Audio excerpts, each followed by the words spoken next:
Yeah, good morning, everybody, one more time. You're welcome to Daily Digest with Jimi Disu, brought to you by MTN.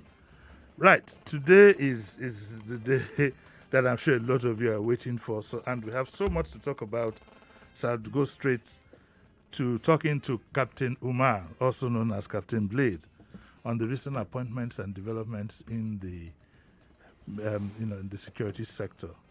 Morning, Captain. How are you?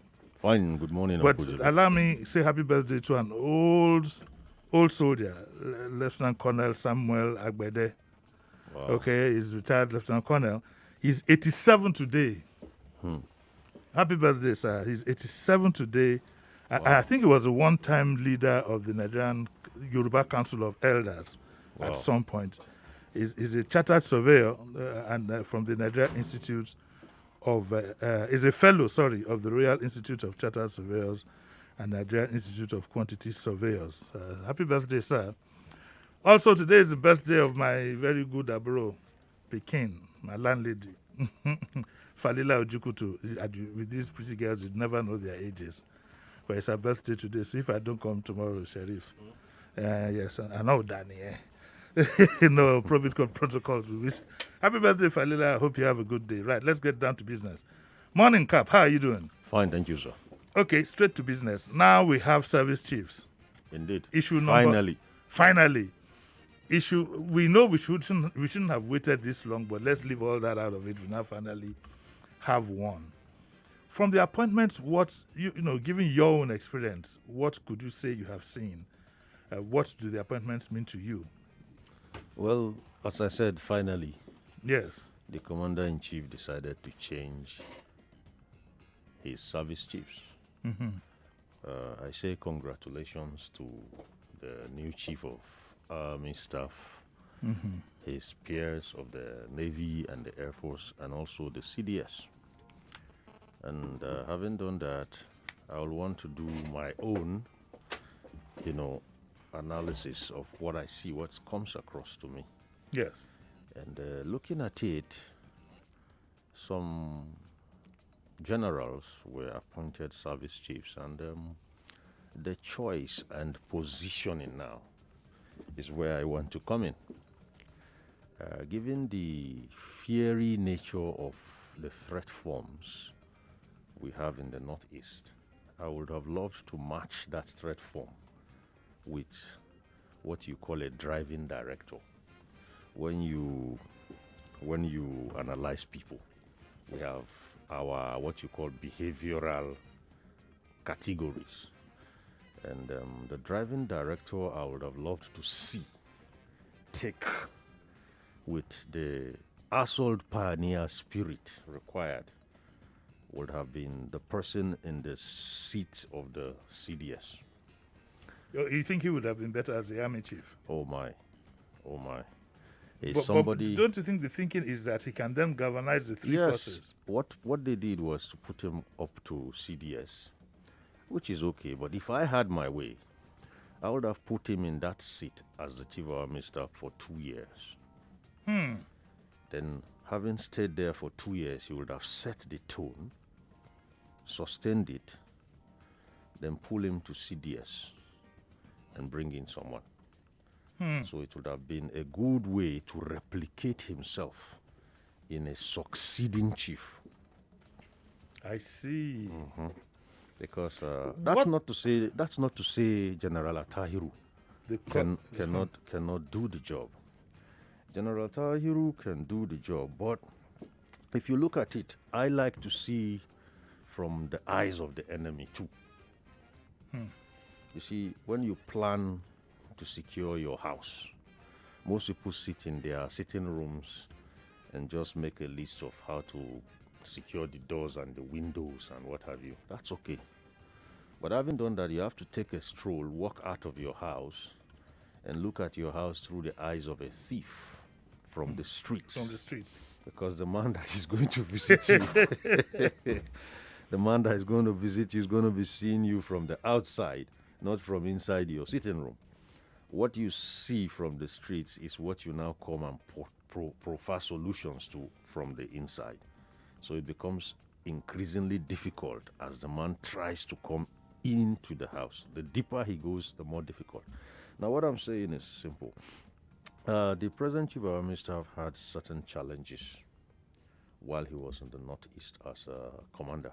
Yeah, and that has been stated. Yes, and for me, when you now bring him in, two things happen. He's going to come in as chief of army staff, driven to ensure that whatever it was that setback is, he ameliorates it. That's on the one side. On your enemy's side, they are going to say, "Oh, is it not the one exactly, that's exactly." So, but for somebody like Leo or Lucky Irabo, he had a very robust tenure there. He was quite forthcoming, and putting him there also sends a note to the aggressor that, okay, that troublemaker. He's the head of the army. He's now the head. What is the power of the CDS, if I may ask? He has no troops. So what kind of power does he bring to the table? A lot of people, I opined, I once on my page said the CDS had no troops, and a lot of people who didn't know what I was talking about even resorted to name calling, but that's okay. I like people to give me both sides of. Yeah, I mean, it comes with the terrain, yeah. And all that's in between. It helps me balance. And what I want to explain is the CDS actually coordinates the armed forces. Okay? Mm-hmm. The CDS coordinates the armed forces. Tri-service now. That's why he's the chief of defense staff. He's appointed by the president. He's under he reports to the Minister of Defense. He has a very important role to play in the balance of our national security, particularly when it comes to threats. Any dotted lines to the NSA? The NSA, particularly, and the CDS should be able to work pari passu. Yeah, but I said, who is above the other? That's what I'm thinking. If you look at it from where the president is sitting, both of them could be just at par. Each one is reporting to him from a different perspective. So if you were to draw the organogram, you will be looking at a chief of defense staff, a national security advisor.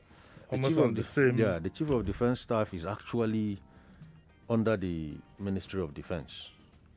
Yes, he's under the Ministry of Defense. And the NSA, I believe, comes from the president's cabinet as an advisor to him.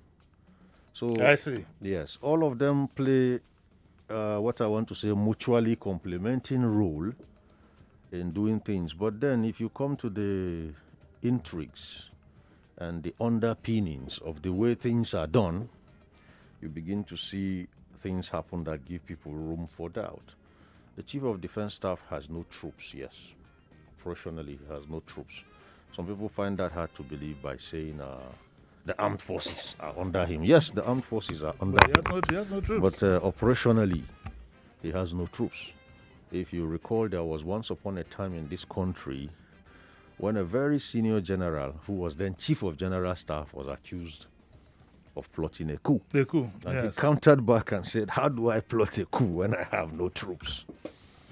So it's not as if So was that the one where they say, when you see Major? All in history now. So what we're saying is, not having troops doesn't undermine the office designation in any way. There are staff officers, there are field officers, there are command appointments, and there are strategic appointments.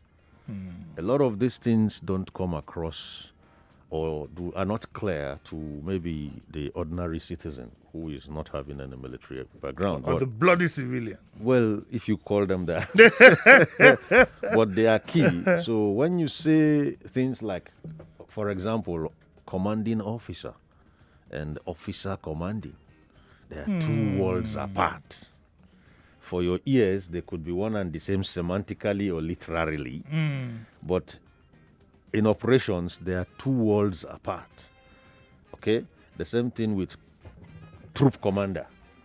When you say a troop commander in other armies, a troop commander too comes with its So basically, what is happening right now for me is not even going to rest on who is where. It's going to rest on what can be achieved. Okay, let me put it to you this way. What is the new initiative we think we're likely to see with these new appointments? What I expect is a change in the modus operandi. For me, we've been quite defensive. We've been defensive for way too long. What we really need to do now is to place the adversary on one feet. What you mean by putting your adversary on one foot is, when you're running, at any point in time, you have only one leg on the ground. Yes. So that's the position. We really need to put these guys on the run, because what we seem to get is the attack will repel. It's always them attacking. When we do attack, the results we get are not really significant. 5 people, 16 people killed. We've seen that it is possible to hit these guys and kill over 100. Chad did it. And recover thousands in terms of weapons. Chad did it. So basically, wherever it is they're coming out from, whether in trickles or in 300s, with enough strength to cut away children in hundreds, by now we should have zeroed in on that place to know where it is. I mean, we should have zeroed in. How would you assess Buratai's tenure? Let me quickly ask. Buratai's tenure, actually, I want to put it from 2 perspectives. The first perspective is when it comes to leadership. Buratai had to struggle with his tenure because his president was aloof. The bad will Buratai got came directly from Mr. President. That aloofness is what is setting in right now for the IG. Really? Yes. Explain it, just open it up. We know we have institutions. And the institutions we have a tradition, codified tradition that says this is how things should be done. Don't rubbish that. If you have reason to change it, go ahead, put your facts on the ground, make a case and change it. Don't just keep quiet. You come across as saying to hell everybody. Everybody. And who is going to take the brunt? Is that your son that you think you are protecting?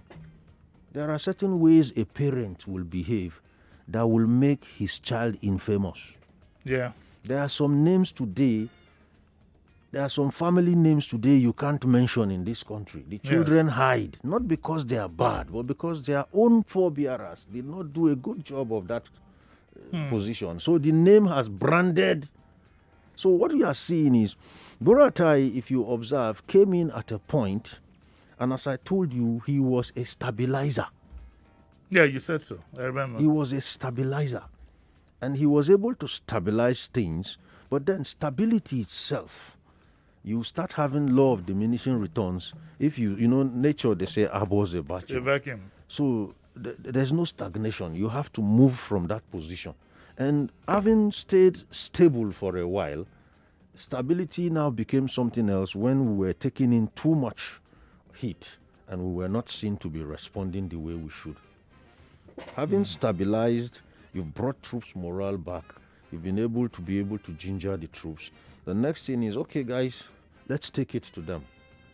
Now, depending on that character or behavioral compartment you fall into, you could be the influencing socializer, you could be the driving director.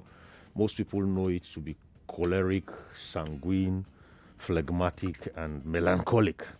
Depending on which you are or which blend you have, will actually inform how you do things. The present Chief of Army Staff, Atahiru, you see him so, he is actually a co-phlegm. He's a choleric phlegmatic. He's this kind of person that has fire in his mouth. Unfortunately, as I told you, the underpinnings and intrigues can undermine any situation. So right now, if you look closely, depending on when the presidency takes a position on the tenure of the IG, even within his own system, he could be undermined. Yes. Those who are waiting and know that, you know what, it's our time, will begin to become lethargic. Yes. And when you are lethargic, they are not meeting the expectations and getting the results the public expects. Who takes the heat? It's the leading arrowhead who is the IG. So the president is not doing him a favor. If you want him to stay there till you leave, say so. And let's get that out of the way. Let's get that out of the way. But when you keep quiet, you want his own organization to implode. They definitely will salute him when they see him. No, truly, they will. Good morning, sir. But that does not mean the morning is good. That's just it. Okay, at some point we'll open up our lines 0700 993 993 993, and we'll take some tweets too at Nigeria Info FM. But please tag along at Jimi Disu. We're live on Facebook Live and we're live on YouTube. Okay, so please note those two things. We're live on both platforms, and I have Captain Blade. It's Daily Digest with Jimi Disu. Ruth is gone. Ruth, she's gone back to school. I'll miss her so much. And Zainab is busy nursing my future wife. I mean, by the time the girl is about 30, I'll probably be. But I miss both of them. It's nice to have a woman around the house, but I have Sheriff with me, so I'm not too excited. Anyway, thanks, Sheriff. We'll take a phone call now. Hello, good morning. Hello, morning. Hello? Morning, sir. Who's calling? This is Pastor Lawrence calling, sir. Yes, sir. Please go on. Good morning, sir. Just go on. Please, what is the difference between commanding officer and officer commanding, please? I think he had already stated that. We don't have enough time. So I think he stated that. You can go back and watch the repeat on YouTube and Facebook. Let me take another one. Hello, good morning. Uncle Jimmy, good morning. Morning, sir. This must be Comrade Akwan. Yeah, no, this is Dambaba, sir. Oh, Dambaba, well, you sound the same. How are you, my good friend? I'm fine. Good morning, Okay, shoot, Mr. quickly. Good morning, Dambaba. How are you today? I'm fine, sir. And Uncle Jimmy, I've listened to Captain Blade and the honest man. You know, I love him so much. But the way he described Mr. President is nothing but the truth. The man is aloof, to be honest. He's so unfriendly. I feel bad supporting Buhari in 2015 because I love him so much. As it is now, I'm beginning to feel like Buhari don't love me at all, to be honest with you. And can't this service chief send a signal to Mr. President, when you appoint me, if you don't want me to work, I resign and move on. Like 2 or 3 people resign, I think the president will wake up. Because this is not funny anymore. It seems like the country driving without driver. It's a car without driver. It's not funny at all. Okay, thank you, Dambaba. Please, when you do call in, you have just 1 minute, so because we want so many people to call in, so skip all the niceties and just go straight to the point, okay? We're going to take a short break. When we come back, I'm going to ask Captain Blade one crucial question: the balancing in the appointments. We'll be right back.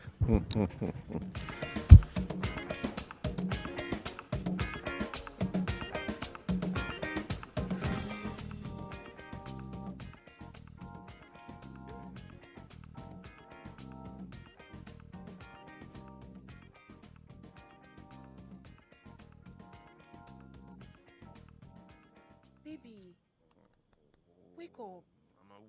I'm awake. What happened? When you carry me from my papa house, enter this our house, you promise me say you no go lie and cheat on me. Lie and cheat, ke? You're lying, no. No be 3K data per month they do for the 2 of us. Why be say when my own finish, you go see the browse. You go call the laugh for WhatsApp and Instagram. Go even they send me message you are no fit open. You not love me, eh? You don't know data when I know there. Madam, no vex forget too much, eh? You forget to yarn you say, na my MTN app, they dash am the best data deals on MTN. Every time when you load data, pay 500 naira and get 2.5 gigabytes. Pay 6,000 naira and get 20 gigabytes instanta. Download my MTN app, put for phone without cover for Google Play Store and for the iOS App Store. Terms and conditions deal. Baby, wake up now. What happened again? Oh yeah. Come show me how to buy data from my MTN app. Yellow. This is a public service announcement to our dear customers that don't have NIN or are yet to link their NIN to their MTN lines. As mandated by the NCC, MTN will be linking your national identification number NIN to the same registration information you have already provided to make the process easy for you. Here are 2 simple ways to get it done. Log on to my MTN app or dial *785*NIN#. If you don't have a NIN, visit www.nimc.gov.ng to find an enrollment center near you. If you have registered but can't remember your NIN, dial *346# with the phone number you registered at enrollment. Please remember, apart from your primary line, you must also link your NIN to all your MTN lines and data SIMs such as MiFi, HiNetflix, and any other line you use on the MTN network. This announcement is very important. To avoid disconnection, all lines must be linked before 9th February 2021.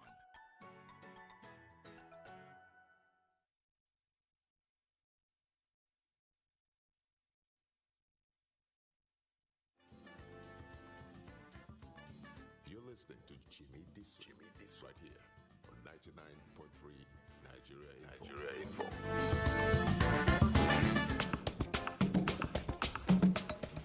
Yeah, you're welcome back to Daily Digest with Jimi Disu, brought to you by MTN, okay?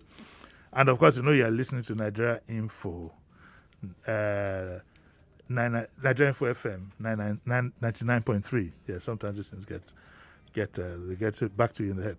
Right, Cappy, there's this controversy about, I don't like to use the word ethnic, but I can't think of another word. You know, live on. If it was enough time, I would have Googled what that word. But Call it what it is. yeah, call what it is. Ethnic balancing.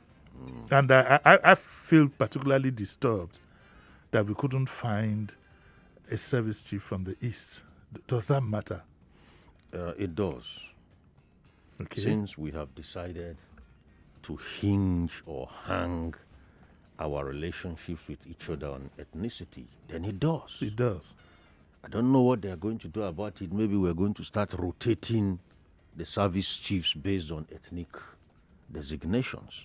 But if you look at those positions, the tri-services, the 3 service chiefs, and the CDS, probably up to the defense minister and the NSA, you find out that there are trajectories along which you can analyze the situation. The first one is tribal, or is it ethnic, you say? The second one is professional, and the third one is political.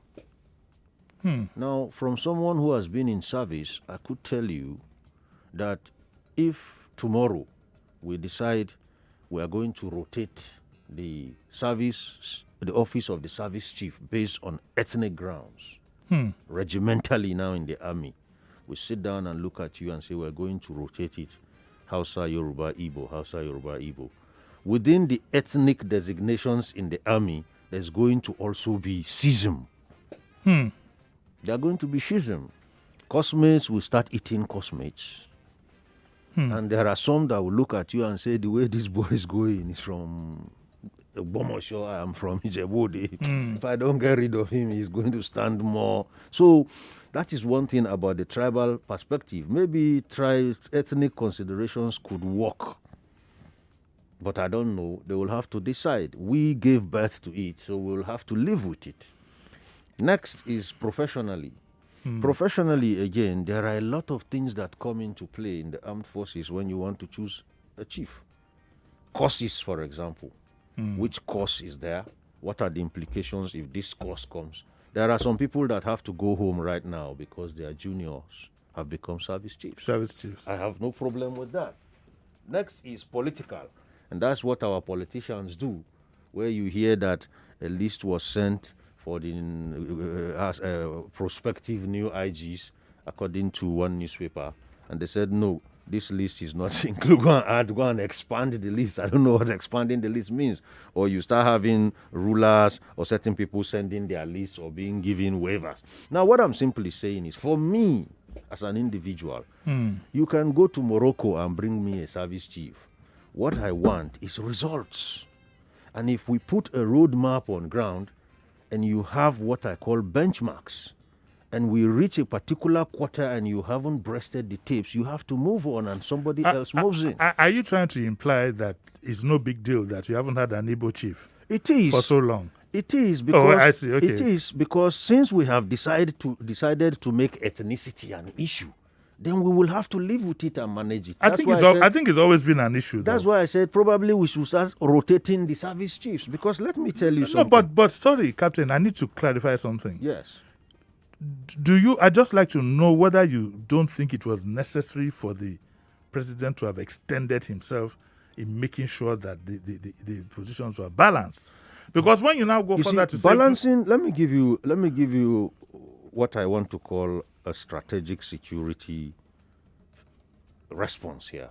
Yes. If I was president, I'm going to douse a lot of, tension and prove a lot of people wrong with every opportunity that comes my way. And I doubt if before we run through the army, we won't find one Igbo officer who can do the job and deliver. Even if it means we have to put people to watch him 24/7 since we don't want to trust him.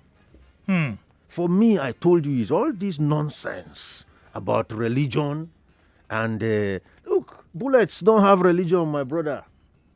I'm telling you, if you doubt it, let's take a stroll. No, I don't doubt it. You can tell he doubts it. Sheriff will gladly go with you. He doubts it. You can take Philip along too. It's who is going to give us. You see, it takes an awesome amount of low-grade mindedness. But, Capi, 1 second, please. Yes. I want to ask a question. I remember either in this studio or the other one, you asked me one day, you said, Uncle Jimmy, why do you think we salute, turn right, turn left, turn this, turn that? It is because all of us have to operate as one unit. That's it. Now, don't you think that, for example, it is possible that if you keep ignoring this issue that keeps cropping up on whatever, it could divide the forces themselves? Of course it could. Let me tell you something.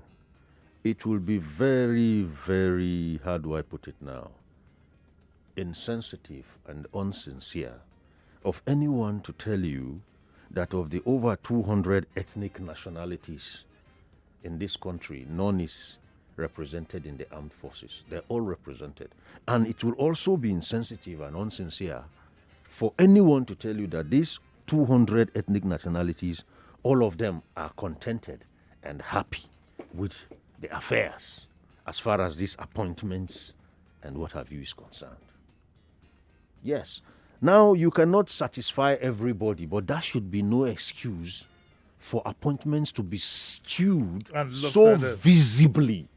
So visibly that over a period of time, you can actually carry your biro, go to a chronology of appointments and show you what percentage of XYZ ethnicities ever made it here between XYZ year and the other. But what is behind that kind of thinking? That is what we are saying, that what is behind that kind of thinking is this nonsense we call ethnicity that we have factored into our existence as a nation.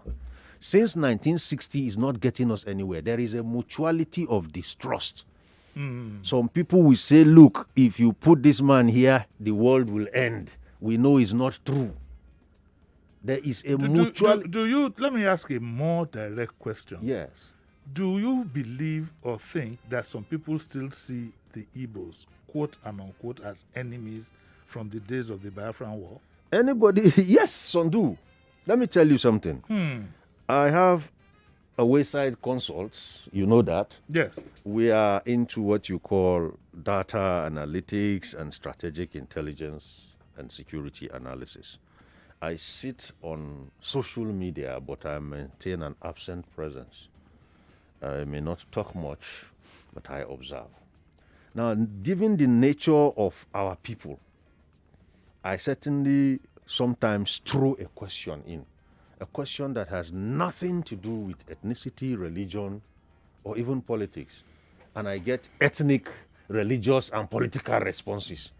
That's what we have become conditioned to do.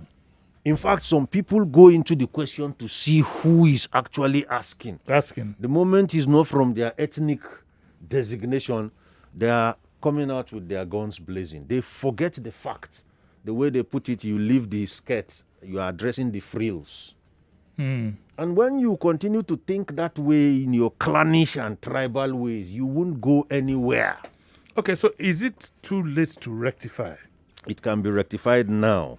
With the Inspector General? It can be rectified in a moment. Don't forget. How? Tell me. I'll tell you how. It all started somewhere now. If you are into quantum physics like myself, you know that everything about Earth starts at a point. If you had to draw a line, you start at a point. Everything starts at a point. Ends at a point. Not going to take 50 years. All you simply do, you and say, you know what, today this is going to happen. An antecedent or a precedent has been set. Now it's left to do given the chance to either build your confidence or to, in that nonsensical tradition we have of ethnicity, or debunk it by saying, you know what, since 1960 we've been moving the wrong way.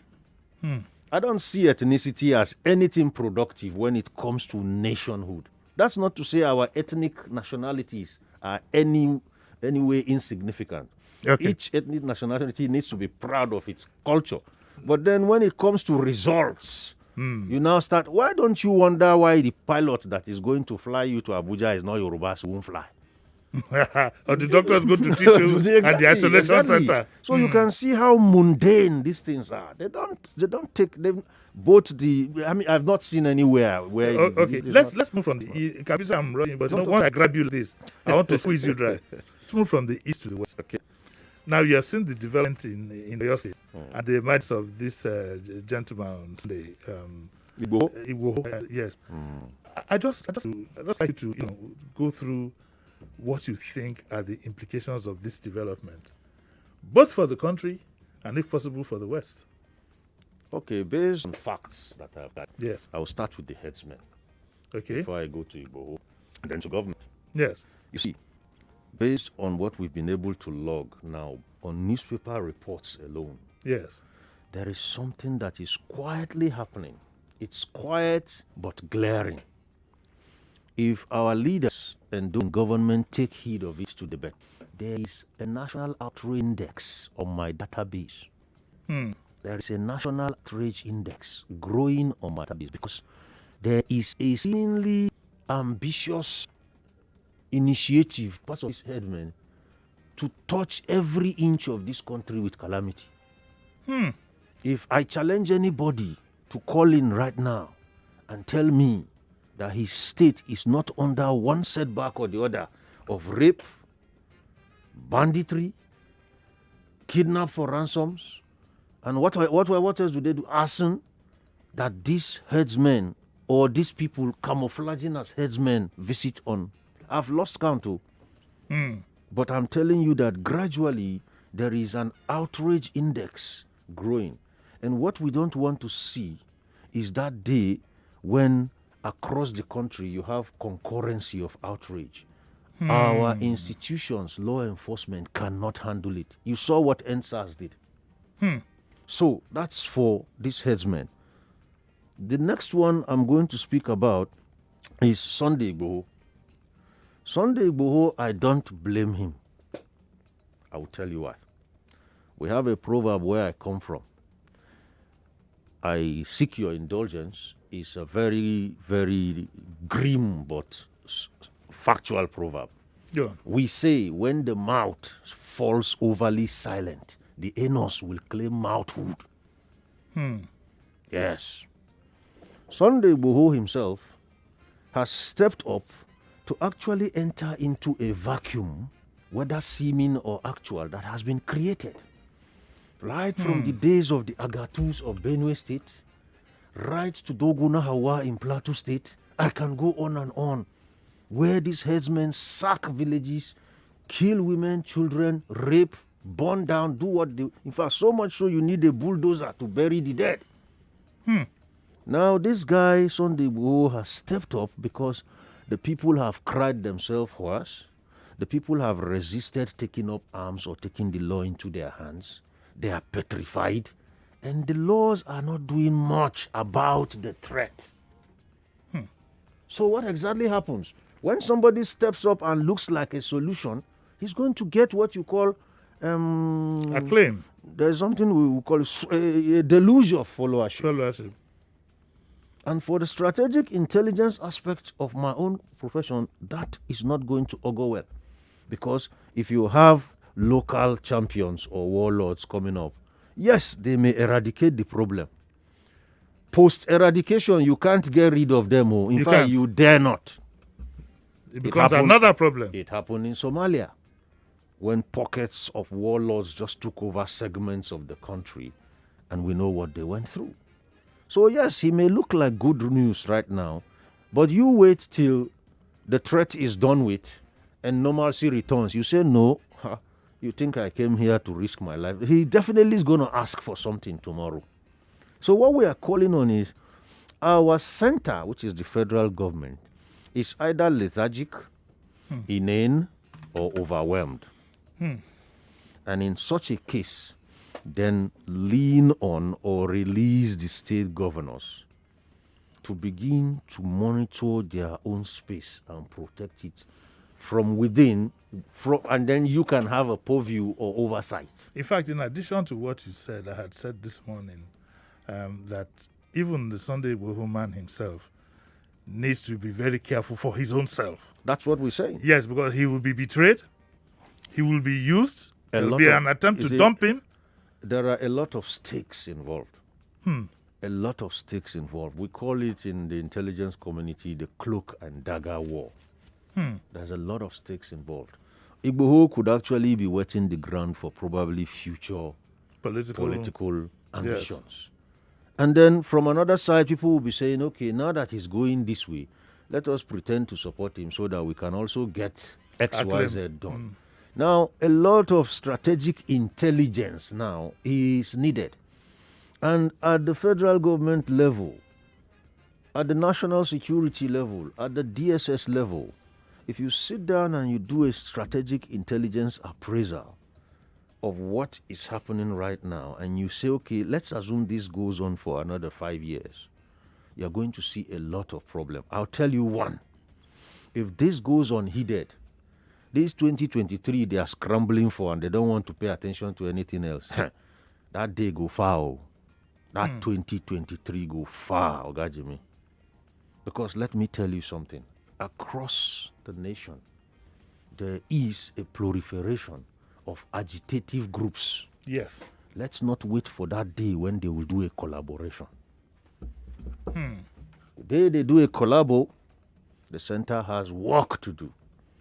Take this as strategic intelligence. How can this be prevented? It's simple. Wake up to your duties. Wake up to your duties, yes. Let me give you something. You see, nobody in this planet can wake up and go to another person's home and you want to impose your outlandish ways on them. We have 200 ethnic nationalities, more than 200. And we have decided to be classified as Nigeria. That does not mean we've lost our ethnic affiliations. So I cannot carry my Takba values and go to maybe Agbede or Fuga in Belta and say I want to impose it on them. The days when that was done is over. Okay, I'd like a clear picture. We keep calling these people Fulani headsmen. I remember you saying on television that Miyetti Allah decided to own the problem. Yes. So the question is it a Fulani agenda or just a group of bandits under a cloak of the Fulani headsmen? A lot of things explain it, and I'll tell you how. Yes. You remember the coronavirus? Yes. When it started in Wuhan. Yes. Wuhan is a town in China. Within 2-3 weeks, when people started dying, the Chinese were being stigmatized everywhere. Everywhere. The UN and the World Health Organization came up quickly and said, no, it is not a Chinese problem. We are not looking at China, we're looking at a virus. So what did they do? Right there and then, the United Nations isolated the virus from the people. Here in Nigeria, what do we do? Or what did we do when the headsman situation started? We branded it first by owning it. Because of our ethnic antagonistic tendencies, Macban felt it was an attack against the Fulanis. So, unfortunately, when that continued, the headsman became the new face of the Fulani ethnic nationality. So anywhere you say headsman today, it's already branded a Fulani thing. Self-branded, unwittingly.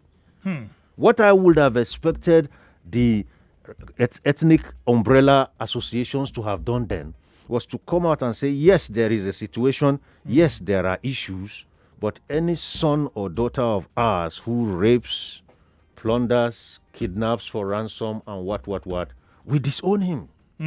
There and then, it is clear where you stand. Next, it's not also adding to, it's not even, I mean, that the president is Fulani did not make things better. That's the fact. That the president is Fulani did not make things better. So when he is silent on certain things, what comes across from the observer, especially the one who is at the heat of it, who is taking the heat, is okay, they may be his children, they may be his friends, they may be his brothers, and they have an agenda. History is also not helping matters, because if you go and look at these nomads across parts of Africa, they've had the tendency of doing what we are seeing here right now. But what do these nomads want? These nomads, you see them, they are actually itinerant. That is why I believe those of them that are stealing, looting, raping, kidnapping are not Nigerians. They are itinerant. Because they wander to and fro, wherever they reach, they can cause any kind of trouble. Let me tell you something. The most dangerous person in any situation is the one who has nothing to lose. The resident Fulanis are not actually the ones involved in this thing. It is actually the itinerant ones. And those ones do not actually settle down any particular place. They can burn this whole place today and move on tomorrow. So what are we going to do about our borders? What are we going to do about identifying our nationality? Who are we? What does it take to become a Nigerian? Do you just stroll in and stroll out at will? And for the period you are here, you are a Nigerian, and when you leave, these are key questions we must address. And the moment we do that, we now secure a space for the Nigerian. Okay, I have so many callers there, so let me take another one. Hello, morning. Hello? Morning. Good morning, sir. Yes. Uncle Jimmy, good morning. Captain Blake, good morning. Morning. I'm a lucky person today. Actually, let me just try it and it connects. Anyway, Captain Blake. Yes, sir, go ahead. You keep saying the same thing every time. I hope those in charge are listening.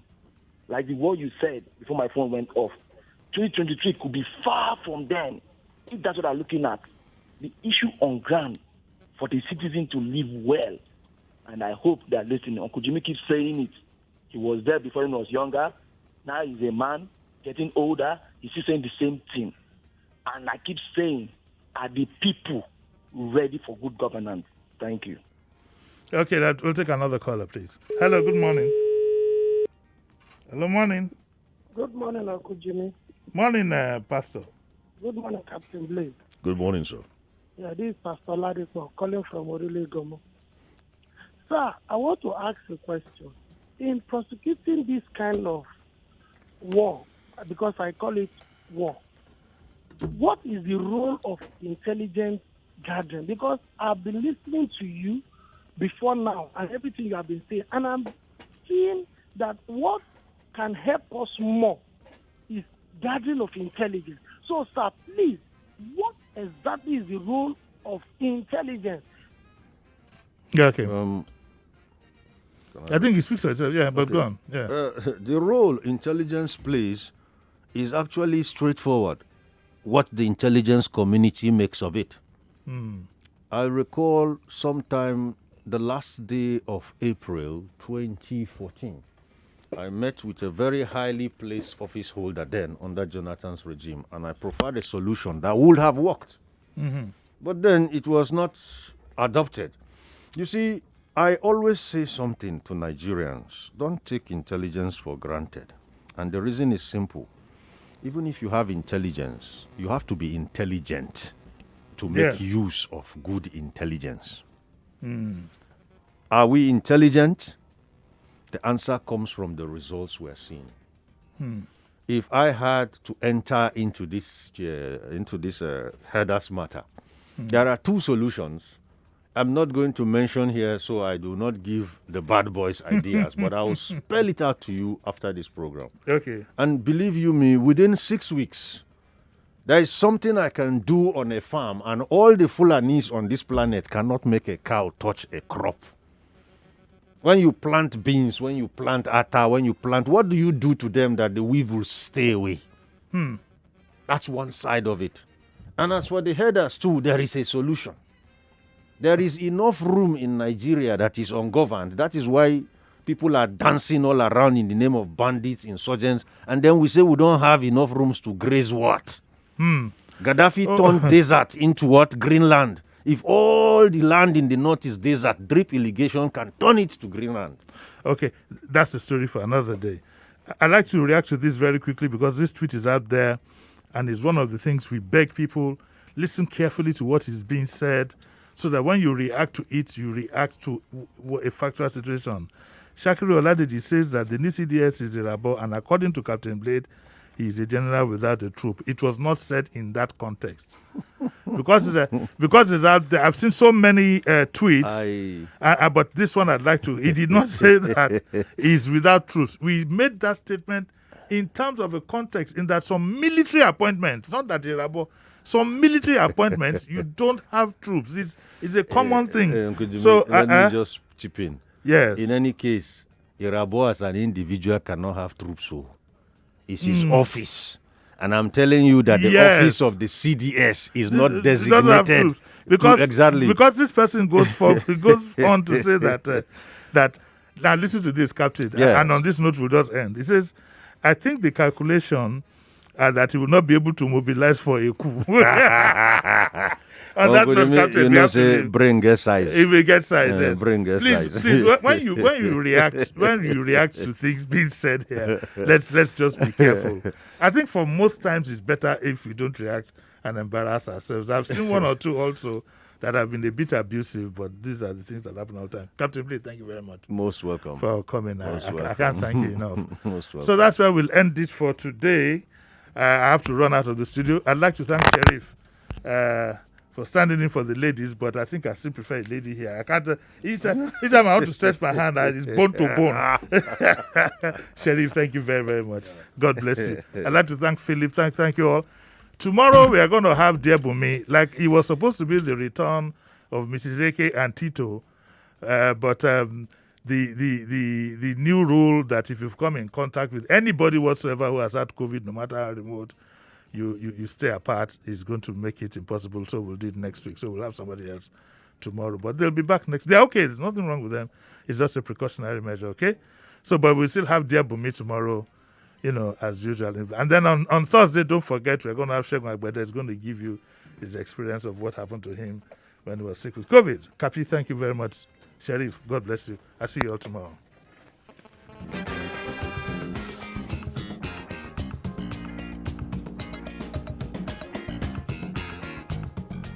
Baby, wake up. I'm awake. What happened? 99.3 Nigeria Info. We are more than just radio. Subscribe to our YouTube channel at Nigeria Info FM. Check us out on Facebook at Nigeria Info 99.3. Follow us on Twitter at Nigeria Info FM and on Instagram at Nigeria Info FM Lagos for live updates as it happens. 99.3 Nigeria Info. Let's talk.